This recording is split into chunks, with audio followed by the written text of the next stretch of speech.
నీరా ఇది తాటి చెట్టు. తాటి చెట్టు నుంచి తీసిన కళ్ళు ప్రకృతి ప్రసాదించిన దివ్య ఔషధం. విటమిన్స్, మినరల్స్ ఉండడంతో నీరాకు ప్రత్యేకత ఏర్పడింది. దేశంలోనే తొలిసారిగా నీరా కేఫ్ను 2023లో నాటి కేసీఆర్ సర్కార్ ప్రజల ముందుకు తీసుకొచ్చింది. ఇందుకోసం హైదరాబాద్ హుస్సేన్ సాగర్ తీరంలో 20 కోట్ల రూపాయల వ్యయంతో ప్రత్యేకంగా కేఫ్ను నిర్మించారు. టూరిజం డెవలప్మెంట్ కార్పొరేషన్ ఆధ్వర్యంలో అట్టహాసంగా ప్రారంభించారు. గీత కార్మిక సంఘాల నుంచి నీరాను కొనుగోలు చేయడం, ఏర్పాటు చేసిన కేఫ్ ద్వారా వినియోగదారులకు విక్రయించడం ప్రధాన ఉద్దేశం. ఇదంతా పబ్లిక్కు తెలిసింది మాత్రమే. ఇక్కడే గులాబీ శ్రేణులు స్కామ్కు తెరలేపారు.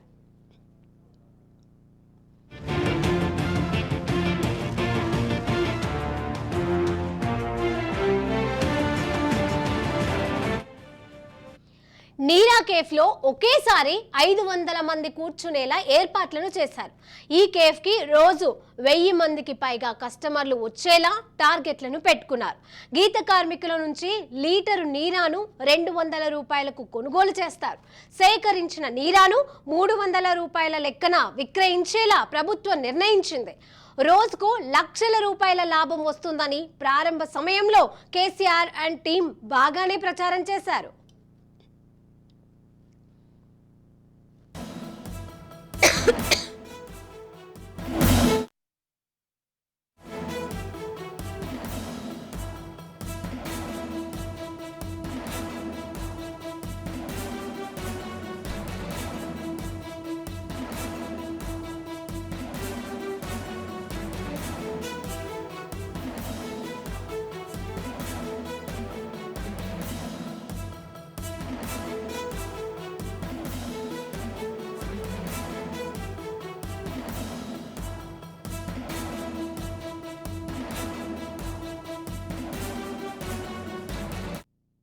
ఆదిలోనే హంసపాదు అన్నట్లుగా నీరా పేరుపై వివాదం చెలరేగింది. వేదామృతంగా ప్రభుత్వ ప్రకటనను బ్రాహ్మణ, హైందవ సంఘాలు అభ్యంతరం వ్యక్తం చేశాయి. సంస్కృతిలో భాగమైన వేదాలను అవమానించడమేనని విమర్శలు చెలరేగాయి. అయితే చెప్పిందే శాస్త్రంగా భావించిన బీఆర్ఎస్ ప్రభుత్వం పెద్దగా పట్టించుకోలేదు. సరికదా మాజీ మంత్రి శ్రీనివాస్ గౌడ్ ఏకంగా తాటి చెట్టును ప్రకృతి ఔషధంగా వేదాలు వర్ణించాయని, కులాల రహితంగా చూడాలంటూ మెలికపెట్టారు.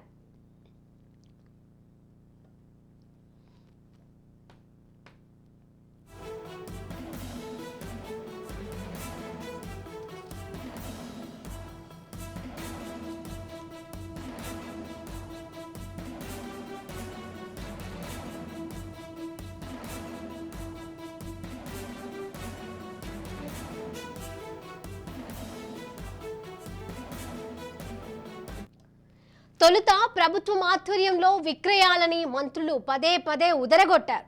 తీరా ప్రారంభించిన 4 నెలలకే లీజ్ అంశాన్ని అప్పటి ప్రభుత్వం తెరపైకి తీసుకొచ్చింది. ప్రాథమిక లీజు ధర నెలకు 1,00,000 అంటూ టెండర్లకు కూడా రెడీ అయిపోయారు. నీరాను విక్రయించే రిజిస్టర్ సొసైటీలు మాత్రమే లీజుకు అర్హులంటూ వర్గాలు ఊటగించాయి. ఇదంతా పథకంగా ప్రకారంగా జరిగిందని, అసమ్మధీయులకు కట్టబెట్టడమే ప్రధాన ఉద్దేశమని, ఇందుకోసం కేఫ్ పేరుతో నిర్మాణం చేపట్టి ప్రభుత్వ సొమ్మును కోట్లలో ఖర్చు పెట్టారని విమర్శలు చెలరేగాయి. కానీ జంకేదే లేదన్నట్టుగా ప్రభుత్వం ఏకంగా 15 ఏళ్లకు టెండర్ అగ్రిమెంట్లను అంటూ నింపాదిగా తన పని తాను చేసుకుపోయింది.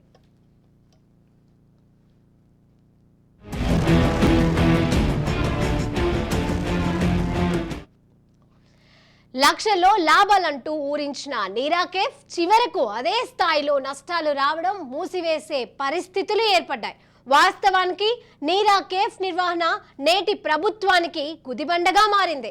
వాస్తవానికి నీరా నిర్వహణను Telangana tourism and development corporation ఆధ్వర్యంలో చేపట్టాలన్నది ఈ ప్లాన్. లాభం మాటున లీజ్ ప్రతిపాదనను నాటి ప్రభుత్వ తెరపైకి తీసుకొచ్చింది. రోజుకు 1000 లీటర్ల అమ్మకాల పేరుతో అంచనా వేశారు. అందుకు తగ్గట్టుగానే నెలకు 80,000 రూపాయల లెక్కన తేనీరా సంస్థ హక్కులు పొందింది. తీరా విక్రయాల విషయంలో లీజుదారుడు బోల్తా పడ్డారు. 1000 లీటర్ల స్థానంలో రోజుకు 100 లీటర్లకే అమ్మకాలు పరిమితం కావడం, మిగిలిన నీరాను పారబోసే పరిస్థితి నిర్వాహకులకు ఏర్పడింది. ఉప ఉత్పత్తులు సైతం ప్రకటించిన దానికి భిన్నంగా కేవలం 6కే పరిమితమయ్యాయి. తాటి, ఈత, బెల్లం, చక్కెర, బూస్ట్, తేనెను విక్రయించడంతో నష్టాల బాట పడుతున్నారు. ఇక ఇదే విధంగా కొనసాగితే భవిష్యత్తులో కోట్ల రూపాయలతో నిర్మించిన భవనం కూడా మూతపడేందుకు ఎంతో దగ్గరలోనే ఉందని తెలుస్తోంది.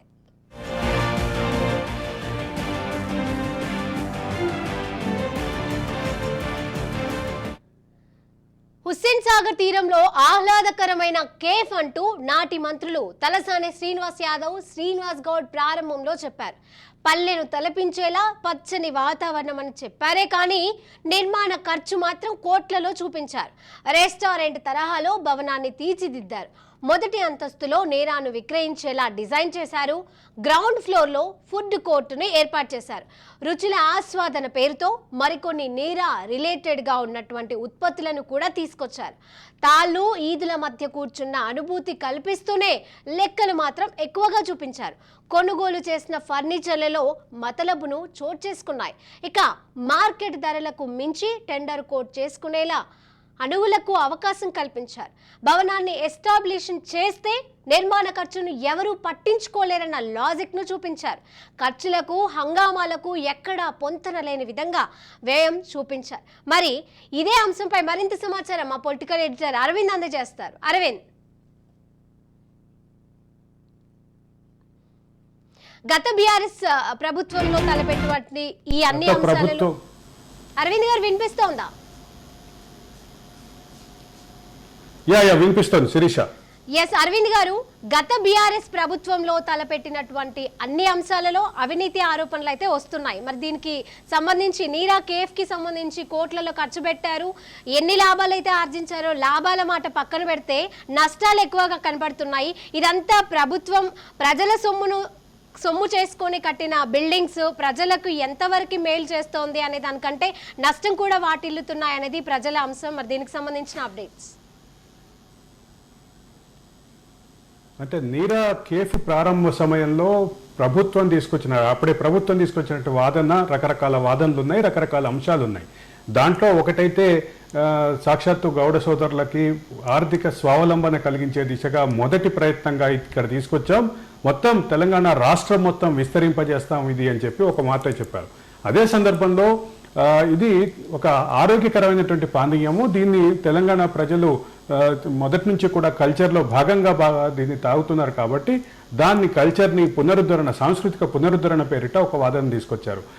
ఈ రెండింటితో పాటు ఆరోగ్యకరమైనటువంటి వాతావరణంలో, ఆహ్లాదకరమైనటువంటి వాతావరణంలో అంటే పల్లెటూరు వాతావరణాన్ని పరితపించేలాగా మేము ఇది డిజైన్ చేస్తున్నామని చెప్పి ఇట్లా రకరకాల వాదనలు తీసుకొచ్చినటువంటి పరిస్థితి ఉంది. ఈ వాదనలన్నీ ముందుకొచ్చే క్రమంలోనే వచ్చినటువంటి ప్రధానమైనటువంటి అంశం ఏంటంటే దీనికి సంబంధించినటువంటి లొకేషన్. అద్భుతమైనటువంటి లొకేషన్లో కట్టారు, అందులో డోకా లేదు, చక్కటి వాతావరణం ఉంటుంది. ఒక పక్కంటే హుస్సేన్ సాగర్ ఉంటున్న జలదృశ్యానికి అత్యంత దగ్గరలో ఈ నిర్మాణం జరిగింది. అయితే ఇక్కడ జరిగినటువంటి నిర్మాణానికి, దీనికి సంబంధించినటువంటి ఉత్పత్తులకి, దీనికి సంబంధించినటువంటి అంటే మార్కెటింగ్కి, వీటన్నిటి విషయంలో రకరకాల అనుమానాలు తలెత్తుతున్నటువంటి పరిస్థితి ఉంది. ఒక పక్క గౌడ సోదరులకి ఆర్థిక స్వావలంబన కోసం ఏర్పాటు చేశామని చెప్పి దీన్ని ఒక పైలట్ ప్రాజెక్ట్గా స్టార్ట్ చేశాము, ఇది మొత్తం రాష్ట్రం మొత్తం విస్తరింపజేస్తాం, రాష్ట్రంలో అడుగడుగున నీరా కేఫ్లు రాబోతున్నాయంటూ అప్పటి ఎక్సైజ్ అండ్ పర్యాటక శాఖ మంత్రి శ్రీనివాస్ గౌడ్ ఉదరగొట్టారు. శ్రీనివాస్ గౌడే స్వయంగా చెప్పారు అనేక సందర్భాల్లో, ఇది ఒక పైలట్ ప్రాజెక్ట్గా చెప్పారు. ఈ పైలట్ ప్రాజెక్ట్లోనే ఈ రకమైనటువంటి ఫెయిల్యూర్ చూస్తుంటే ఖచ్చితంగా ఇది ప్రభుత్వ చిత్తశుద్ధి ఇక్కడ ప్రశ్నార్థకం, ప్రభుత్వం ఎంచుకున్నటువంటి మార్గం ప్రశ్నార్థకంగానే కనిపిస్తోంది శిరీష. అయితే ఈ మొత్తం క్రమంలో ఒకటి కీలకంగా గమనించాల్సింది ఏంటంటే 16-17 కోట్ల రూపాయలు ఖర్చు పెట్టారనేటటువంటి అంశంలో గౌడ సంఘాలే ఆరోపణలు చేస్తున్నాయి, గౌడ సంఘాల నుంచే విమర్శలు వస్తున్నాయి. దానికి పెట్టినటువంటి ఖర్చు విషయంలో, దానికి చూపించినటువంటి ఎలివేషన్ విషయంలో ప్రతి దాంట్లోనూ అనుమానాలు ఉన్నాయనేటువంటి ఆరోపణలు ప్రధానంగా వినిపిస్తున్నటువంటి పరిస్థితి. అయితే ఇక్కడ నీరా యొక్క ప్రాసెస్ని ఎట్లా చేస్తారంటే, రోజు 1000 లీటర్లు ఒక సంస్థ, తేనీరా అనే సంస్థ రోజు 1000 లీటర్లు తెలంగాణ పర్యాటక అభివృద్ధి సంస్థకి విక్రయిస్తుంది. అక్కడ నుంచి తీసుకున్నటువంటి ఆ 1000 లీటర్లని వీళ్ళు bottling, processing and bottling unit ద్వారా పాస్చరైజ్ చేసి బాటిల్స్ చేసి 300 ml బాటిల్స్ తయారు చేస్తారు. అక్కడ నుంచి 1000 లీటర్లు తీసుకుంటే 300 ml బాటిల్స్ని ఒక్కొక్క బాటిల్ని తయారు చేస్తారు. ముందుగా అంచనా వేసింది 1000 లీటర్లు మొత్తం అమ్మేస్తామని అనుకున్నారు. కానీ మొదటి నెల రోజులు సుమారుగా 20 నుంచి 25 రోజులు బాగా ఎక్కువగా డిమాండ్గా నడిచినటువంటి నీరా కేఫ్ ఆ తర్వాత అంటే వినియోగదారుల అంచనాలకి ఆ రుచి అందకపోవటం, అదే సందర్భంలో దానికి తగినటువంటి ప్రోత్సాహకం లేకపోవటం, ఈ ప్రాసెస్లో రకరకాల అనుమానాలు రావటం, వీటన్నిటి నేపథ్యంలో ఈరోజు ఆదరణ లేని పరిస్థితుల్లో ఉన్నటువంటి పరిస్థితి ఉంది. 1000 లీటర్లు ఆశిస్తే కనీసం 100 లీటర్లు కూడా పూర్తి స్థాయిలో అమ్మలేని పరిస్థితి కనిపిస్తోంది. ఇప్పుడు అంటే హైదరాబాద్ నగరంలో విపరీతంగా ఎండలున్నటువంటి ప్రస్తుత పరిస్థితిలో నీరా కేఫ్ ఎక్కువ లాభాలను ఆశిస్తుంది, ఎక్కువ అంటే మార్కెట్ పెరుగుతుంది అని ఆశించారు. కానీ ఆ రకమైనటువంటి పరిస్థితి కూడా లేనటువంటి పరిస్థితిలో ఈరోజు నీరా కేఫ్ ఉంది. ఆ నీరా కేఫ్ని గతంలో 1000 లీటర్లు ఏదైతే తేనీరా సంస్థ నుంచి కొనుగోలు చేసి బాటిల్ చేసి తెలంగాణ ఎక్సైజ్ శాఖ, అదే సందర్భంలో తెలంగాణ టూరిజం డెవలప్మెంట్ కార్పొరేషన్ ఏదైతే అమ్మేవో ఇప్పుడు దాన్ని మానేసి పూర్తిగా తేనీరా సంస్థకే ఇచ్చేశారు. తేనీరా సంస్థ ఈ మొత్తం వ్యవహారాన్ని నిర్వహిస్తోంది. మొత్తం పూర్తి స్థాయిలో నిర్వహణ బాధ్యతని, అదే సందర్భంలో ప్రొక్యూర్మెంట్ బాధ్యతని మొత్తాన్ని తేనీరా సంస్థ నిర్వహిస్తుంది. శిరీష, ఇక్కడే ప్రధానంగా గత ప్రభుత్వంలో జరిగినటువంటి అవకతవకల విషయంలో, గత ప్రభుత్వంలో జరిగినటువంటి అవినీతి ఆరోపణలు, రకరకాల అవినీతి ఆరోపణల విషయంలో ఈరోజు ప్రధానంగా ముందుకు వస్తున్నటువంటి ఆరోపణల్లో ఈ 16 కోట్లు 17 కోట్లు ఏదైతే చెప్పారో దానితో పాటు మొత్తం ఎలివేషన్, దానికి సంబంధించిన ప్రాజెక్టు కాస్ట్ ఏదైతే 20 కోట్లు చెప్పారో ఈ 20 కోట్లు, ఆ 20 కోట్ల విషయంలో జరిగినటువంటి అవకతవకలు ఆరోపణలు కూడా ప్రధానంగా అనిపిస్తున్నాయి శిరీష. అలాగే అరవింద్ గారు, అప్పట్లో నీరా కేఫ్ అనేది అప్పట్లో నీరా ప్రియులకైతే ఇది ఒక గుడ్ న్యూస్ అని చెప్పినా కూడా అప్పట్లో ఒక వీడియో కూడా వైరల్ అయింది. ఒక కస్టమర్ నీరాని టేస్ట్ చేసి ఇది కేవలం చక్కెర నీళ్లు, బెల్లం నీళ్లు మాత్రమే, ఇది నీరా అంటే అసలు నీరా అది వేరు, నీరా అనేది కాదు, నీరా పేరు అడ్డు పెట్టుకొని ఇంత హంగులు ఆర్భాటాలు చేసి ఇప్పుడు వీళ్ళు చేస్తున్నటువంటి దందా అంతా ఇంత కాదు అని కూడా ఒక కస్టమరు వీడియో అనేది చాలా సోషల్ మీడియాలో వైరల్ గా మారింది. మరి నీరా టేస్ట్ కి సంబంధించి మాట్లాడితే దానిపైన నాకు కూడా ఆ వీడియో మీద క్లారిటీ ఉంది. ఆ వీడియో విషయంలో నాకు కూడా కొంత గుర్తుంది. బట్ మీ మెమరీ పవర్ని మాత్రం అప్రిషియేట్ చేయాల్సిందే. అయితే ఒక ప్రధానమైనటువంటి అంశం ఏంటంటే, ఇది నీరా అనేటటువంటిది ఏదైతే పానీయం ఉందో అది అంటే తాటి చెట్టు నుంచి, ఈత చెట్టు నుంచి, లేదా కొబ్బరి చెట్టు నుంచి, లేదా ఖర్జూరం చెట్టు నుంచి ప్రధానంగా తీస్తారు. దీంట్లో ప్రధానంగా తెలంగాణలో ఎక్కువగా అంటే విస్తృతంగా వాడేటటువంటిది తాటి నీర, అదే సందర్భంలో ఈత నీర. తాటి నీర మొత్తం సంవత్సరం మొత్తం అందుబాటులో ఉండే అవకాశాలు తక్కువ కాబట్టి ఈత చెట్ల నుంచి నీర కూడా తీస్తూ ఉంటారు. అంటే సూర్యోదయానికి ముందు తీసేటటువంటి పానీయాన్నే నీరాగా వ్యవహరిస్తారు. సూర్యోదయం తర్వాత దాంట్లో ఈస్ట్ పెరిగి, ఆ పానీయంలో ఈస్ట్ శాతం పెరిగి, ఈస్ట్ పెరగటం ద్వారా ఇది దాని పుల్లదనం రావటంతో దాని యొక్క టేస్ట్ మారుతుంది. కాబట్టి దాన్ని ఈస్ట్ జనరేట్ కాకముందు ఉండేటటువంటి పానీయాన్నే నీరాగా భావిస్తారు. ఈ నీరాని విస్తృతంగా తెలంగాణ సమాజంలో చాలా విస్తృతంగా వాడేటటువంటి పరిస్థితి ఉంది. బాలింతలకి తాగిస్తారనేటటువంటి కూడా విన్నాను. అదే సందర్భంలో కొన్ని ప్రత్యేకమైనటువంటి అంటే ఫ్లోరోసిస్ లాంటి సమస్యలకి నీరాని ఔషధంగా చెప్తారు. ఫ్లోరోసిస్కి విరుగుడుగా నీరా అని చెప్తారు. అయితే ఇక్కడ ఈ పర్టికులర్ అంశానికి వచ్చేసరికి ఆ నీరా, దానికి సంబంధించినటువంటి నీరా వాస్తవ టేస్ట్ తెలిసిన వాళ్ళకి ఈరోజు ఇక్కడ నీరా కేఫ్లో ఉన్నటువంటి నీరాకి పూర్తి స్థాయి వైరుధ్యం కనిపిస్తోంది, పూర్తి స్థాయి తేడా కనిపిస్తోంది అనేది ప్రధానమైనటువంటి అంశం. అయితే ఇక్కడ ప్రధానంగా గమనించాల్సిన అంశం ఏంటంటే రుచి మాత్రమే కాదు, ఆ చల్లదనం విషయంలో కూడా రకరకాల అనుమానాలు, రకరకాల వ్యవహారాలు ఉన్నటువంటి పరిస్థితి.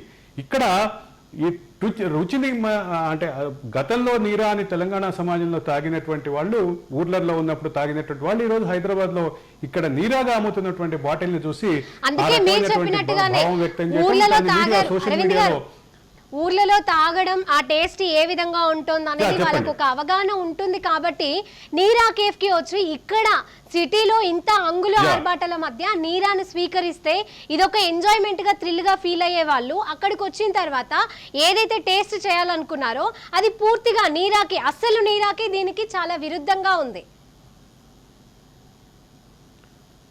100% అదే రకమైన మీరు ఏదైతే వీడియో కోట్ చేశారో సోషల్ మీడియాలో వైరల్ అయినటువంటి వీడియోకి సంబంధించిన మీరు కోట్ చేసినటువంటి మాట ఏదైతే ఉందో ఆ వీడియోలో ఖచ్చితంగా ఆ వీడియోలో అతను నీరా తాగుతున్నటువంటి సందర్భంగా అతను టేస్ట్ చేస్తూనే ఇది నీరా కాదు, ఇది కేవలం చక్కెర నీళ్లు, ఈ చక్కెర నీళ్లు తాగేయటం కోసం ఇంత పెద్ద హంగామా అవసరమా అనేటటువంటి మాట అన్నారు. అంటే తెలంగాణలో నీరా తాగటం అలవాటు అనేటటువంటి సాంప్రదాయాన్ని దాన్ని పునరుజ్జీవింపజేస్తామనే క్రమంలో చక్కెర నీళ్లు తాగిస్తున్నారు అనేటటువంటి మాట ఏదైతే వచ్చిందో ఈ రోజు ప్రస్తుత నీరా కేఫ్ పరిస్థితికి ఖచ్చితంగా 100% ఆ వీడియో ఒక ప్రధానమైనటువంటి కారణంగానే భావించాలి. ఆ వీడియోలో వచ్చినటువంటి భావమే విస్తృతంగా హైదరాబాద్ ప్రజానీకంలో రావడంతో ఈరోజు నీరా కేఫ్కి ఆదరణ లేని పరిస్థితి క్లియర్గా కనిపిస్తోంది. చివరికి ఏ స్థాయికి వెళ్ళిందంటే నెల నిర్వహణ కోసం 18 నుంచి 20 లక్షల రూపాయలు ఎదురు డబ్బులు పెట్టాల్సినటువంటి పరిస్థితిలో తెలంగాణ టూరిజం శాఖ వెళ్ళటం, దీనికి కారణమైనటువంటి మొత్తం క్రెడిట్ అంతా నాదే అని చెప్పినటువంటి శ్రీనివాస్ గౌడ్ ఉన్నటువంటి ఈ వ్యవహార శైలి ఖచ్చితంగా గమనించాలి. అంటే ఇక్కడ ఇంకొక మాట కూడా శ్రీనివాస్ గౌడ్కి సంబంధించినటువంటి ఇంకో వివాదం కూడా అరవింద్ గారు, శ్రీనివాస్ గౌడ్ ఏదైతే చెప్పారో క్రెడిట్ అంతా శ్రీనివాస్ గౌడ్ది అనే పేరు తన అకౌంట్ లో వేసుకుంటున్నారు. ఈ రోజు వచ్చేటటువంటి విమర్శలే అవ్వచ్చు, వైఫల్యాలే అవ్వచ్చు, ఒకవేళ లాభాలు పక్కన పెడితే నష్టాలకు సంబంధించి కూడా తన అకౌంట్ లో వేసుకోవడానికి రెడీగా ఉన్నారా? మరి శ్రీనివాస్ గౌడ్ దానికి సంబంధించిన పూర్తి బాధ్యత ఆయనే వహించాల్సినటువంటి పరిస్థితి ఉంది. అయితే ఇక్కడ ఇంకొక అంశం కూడా, ఇంకొక వివాదం కూడా ఉంది. శ్రీనివాస్ గౌడ్ నీరా కేఫ్ ప్రారంభానికి ముందు నీరా విధానాన్ని, అంటే కేరళలో నీరాకి సంబంధించిన ఇటువంటి నీరా కేఫ్ కాకపోయినా నీరాకి సంబంధించిన అవుట్లెట్స్ ఉన్నాయి. నీరాకి సంబంధించిన అవుట్లెట్స్ లో ఈ నీరా ఎట్లా అమ్ముతున్నారు, నీరా యొక్క ప్రాసెస్ ఏంటి, నీరా యొక్క ప్రొసీజర్ ఏంటి, నీరా అంటే వచ్చేటటువంటి బై ప్రొడక్ట్స్ ఏంటి, ఈ నీరా ఆధారిత ఉప ఉత్పత్తులు ఏమొస్తున్నాయి, వీటన్నిటి ప్రాసెస్ ని స్టడీ చేయడానికి అని చెప్పి కేరళ టూర్కి వెళ్ళాలని చెప్పి అనేక సార్లు వెళ్లారని, ఆ సందర్భంగా ఈ డిపార్ట్మెంట్ తో సంబంధం లేని ఒక అధికారిని కూడా తీసుకెళ్లారంటూ విస్తృతంగా తెలంగాణ సమాజంలో అయితే రకరకాల అనుమానాలు, రకరకాల చర్చలు అయితే ఉన్నాయి. అంటే ఏ రకమైనటువంటి సంబంధం లేనటువంటి మరొక శాఖలో ఉన్నతాధికారినిగా ఉన్నటువంటి వ్యక్తిని ఈ పర్యటనకు తీసుకెళ్లటం, ఈ పర్యటనను పూర్తిగా అధ్యయన పర్యటన కాకుండా విహారయాత్రగా మార్చారనేది ప్రధానమైనటువంటి ఆరోపణ శిరీష. వ్యవహార శైలిలో ఉన్నటువంటి శ్రీనివాస్ గౌడ్ కి సంబంధించినటువంటి అంశం. అరవింద్ గారు, మీరు చెప్తున్న విషయాల్ని గమనిస్తే గనక అటు ఆరోపణలు క్యూ కట్టే పరిస్థితి ఉంది శ్రీనివాస్ గౌడ్ పైన. మరి ఇవన్నీ పక్కన పెడితే, టేస్ట్ కి సంబంధించి, నీరాకి సంబంధించి పక్కన పెడితే గనక కబ్జాలు, విచ్చలవిడి విధానాలు, పన్ను ఎగ్గేటల అక్రమార్కులు, ఇవన్నీ కొమ్ము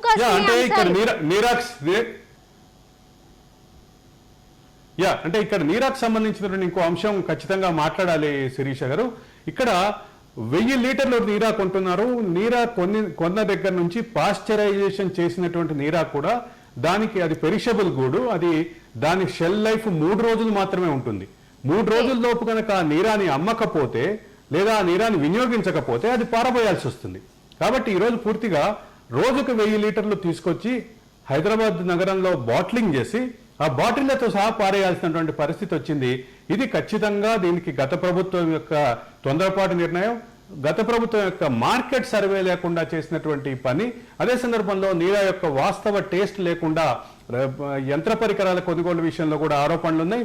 వీటన్నిటిని చుట్టూ తిరుగుతున్నటువంటి ఈ వివాదంలో ఖచ్చితంగా శ్రీనివాస్ గౌడ్, మీరు అన్నట్లుగానే శ్రీనివాస్ గౌడ్ దీనికి పూర్తిగా బాధ్యత వహించాలి అనేది గౌడ సంఘాలు కూడా ఇప్పటికే విమర్శలు చేస్తున్నటువంటి పరిస్థితి. ఒక పక్కన గౌడ సంఘాలని ఉద్ధరించడం కోసం, గౌడ సంఘాల సామాజిక ఆర్థిక భద్రత కోసం ఈ నీరా కేఫ్ ప్రారంభిస్తాం, ఇది పైలట్ ప్రాజెక్టు, ఇవి రాష్ట్ర వ్యాప్తంగా ప్రతి చోట ఈ నీరా కేఫ్లు పెడతామని చెప్పి ఊదరగొట్టినటువంటి ప్రభుత్వం కానీ, ముఖ్యంగా అప్పటి మంత్రి శ్రీనివాస్ గౌడ్ కానీ, ఆయన టీం కానీ దీనికి ఎట్లాంటి బాధ్యత వహించాలి, దీనికి పూర్తిగా వాళ్లే బాధ్యత వహించాల్సిన పరిస్థితి ఉంది. ఆ బాధ్యతని పూర్తిగా వాళ్ళు తీసుకొని దీనికి సమాధానం చెప్పాలి అనేది తెలంగాణ సమాజం కానీ తెలంగాణ గౌడ సోదరులు కానీ ప్రశ్నిస్తున్నటువంటి పరిస్థితి ఉంది శిరీష.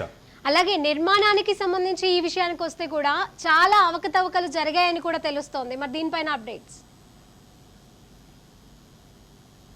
అంటే నిర్మాణానికి సంబంధించినటువంటి ఆరోపణలు ఉన్నాయి. అంటే ఒక 16-17 కోట్లు అని చెప్తున్నప్పటికీ సుమారుగా 20 కోట్లు దానికోసం ఖర్చు పెట్టారనేది తెలంగాణ సమాజంలో ఉన్నటువంటి అంశం.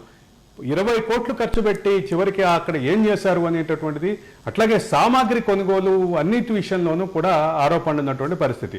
అక్కడ అంటే ఫర్నిచర్ కొనుగోలు విషయంలో ఆరోపణలు ఉన్నాయి, యంత్ర పరికరాల కొనుగోలు విషయంలో ఆరోపణలు ఉన్నాయి. చివరికి ప్రభుత్వం చేతులెత్తేసి ఎవరైతే సరఫరాదారు ఉన్నారో, అంటే మొదట కేవలం గౌడ సంఘాల నుంచే కొంటాము అని చెప్పినటువంటి ప్రభుత్వం, గౌడ సంఘాలు ఎక్సైజ్ శాఖ సహకారంతో కేవలం గౌడ సంఘాల ద్వారా కొంటానని చెప్పినటువంటి ప్రభుత్వం ఆ తర్వాత ఒక సరఫరాదారు తేదీరా అనే ఒక సంస్థని ఎంచుకుని దాని నుంచి 1000 లీటర్లు కొనుగోలు చేయటం, ఆ 1000 లీటర్లు కొనుగోలు చేసినటువంటి దాన్ని రోజు దాన్ని పూర్తి స్థాయిలో అమ్మలేక పారవేయాల్సినటువంటి పరిస్థితి రావటం, ఇది మాత్రం ఖచ్చితంగా తెలంగాణ సమాజం ఈ అకౌంటబుల్గా తీసుకోవాల్సిన పరిస్థితి వస్తే మాత్రం ఖచ్చితంగా శ్రీనివాస్ గౌడే దీనికి బాధ్యత వహించాలి. శ్రీనివాస్ గౌడే దీనికి పూర్తి స్థాయి బాధ్యత తీసుకోవాల్సినటువంటి పరిస్థితి ఉంది. దీన్ని అంటే అరవింద్ గారు, అధికారం ఉంటే ఇవన్నీ చేయాల్సిందేనా? ఇదేనా పాలన అంటే? ఎందుకని వారు ఈ మార్గాలను ఎంచుకొని ప్రజల్ని ప్రలోభాలకు గురి చేస్తున్నారని చెప్పొచ్చా? అంటే ప్రజల దగ్గర ఒక క్రెడిట్ కొట్టుకోవటానికి, అంటే మేము ఒక వినూత్న ప్రయోగం చేస్తున్నాము, గౌడ సామాజిక వర్గాన్ని ఆర్థిక స్వావలంబన దిశగా, ఆర్థిక పరిపుష్టి దిశగా తీసుకెళ్తున్నాం, దీన్ని మోడల్ ప్రాజెక్టుని సక్సెస్ చేసి దీన్ని మొత్తం తెలంగాణ సమాజంలో విస్తృతపరుస్తాం, ప్రతి చోట ఏర్పాటు చేస్తామని చెప్పినటువంటి ఈ ప్రాజెక్టుకు సంబంధించినటువంటి ఫెయిల్యూరు, ఒక పక్క ఈ ప్రాజెక్టు యొక్క గొప్పగా చెప్పుకున్నటువంటి పరిస్థితి, దాని ఫెయిల్యూరు, దీనికి ఖచ్చితంగా తెలంగాణ గత ప్రభుత్వమే బాధ్యత వహించాలి. ముఖ్యంగా గత ప్రభుత్వంలో ఎక్సైజ్, టూరిజం 2 శాఖల్ని నిర్వహించినటువంటి మంత్రి శ్రీనివాస్ గౌడే బాధ్యత వహించాలి. కాబట్టి మీరు అన్నట్లుగా ప్రభుత్వం ప్రజలకు ఉపయోగపడే కార్యక్రమాలు చేయాలి తప్ప స్వలాభం కోసం, సొంత హైప్ కోసం ఈ రకమైనటువంటి. అయితే ఇక్కడ ఇంకో మాట కూడా చెప్పక తప్పదు. ఈ కాన్సెప్ట్ని ఏదైతే ఈ నీరా అనేటటువంటి కాన్సెప్ట్ని, నీరా కేఫ్ అనే కాన్సెప్ట్ని కేటీఆర్ మదిలో కదిగినటువంటి గొప్ప ఆలోచనగా శ్రీనివాస్ గౌడ్ చెప్పారు. ఇప్పుడు దీనికి సంబంధించినటువంటి ఫెయిల్యూర్ని కేటీఆర్ తీసుకుంటారా, శ్రీనివాస్ గౌడ్ తీసుకుంటారా, లేదా మళ్ళీ యథావిధిగా మా తప్పేమీ లేదు అని చెప్పి చేతులు దులుపుకుంటారనేది చూడాల్సినటువంటి పరిస్థితి అయితే. అరవింద్ గారు, లీజ్ దారులు కనుక చేతులు ఎత్తేస్తే నీరా కేఫ్ ను మూత వేయడమే జరుగుతుందంటారా? ఇప్పటికే అంటే ప్రభుత్వం మారిన తర్వాత మొదటి నుంచి కూడా అదే రకమైనటువంటి పరిస్థితి ఉంది. ఇప్పుడు ప్రభుత్వం మారిన తర్వాత నెలకి 18 నుంచి 20 లక్షల రూపాయల నష్టాన్ని తెలంగాణ రాష్ట్ర పర్యాటక శాఖ భరించాల్సిన పరిస్థితి వస్తుంది. కాబట్టి జనవరి నెలాఖరులో ఈ ప్రభుత్వం వచ్చిన తర్వాత ఈ జనవరి నెలాఖరులో ఈ ప్రభుత్వం ఒక నిర్ణయం తీసుకుంది. దాన్ని తేనీరా అనే సంస్థకి ఇచ్చింది. ఆ సంస్థ 80,000 రూపాయలకి లీజుకి, అంటే అవుట్లెట్ కానీ ప్యాకింగ్ అండ్ ప్రాసెసింగ్ యూనిట్ కానీ మొత్తం కలిపి 80,000 రూపాయలకు తీసుకుంది. ఇప్పుడు దానికి సంబంధించినటువంటి పూర్తి సమాచారం ఇప్పుడు మొత్తం ఇంటిగ్రేట్ చేస్తున్నారు. అయితే దీనికి ఒకవేళ గుత్తేదారు కనుక చేతులెత్తేస్తే దీని పరిస్థితి, దీని భవిష్యత్తు ఏమవుతుందో అర్థం కాని పరిస్థితిలో నీరా కేఫ్ ఉన్నది అనేది వాస్తవం Shirisha. Right, thank you Arvind.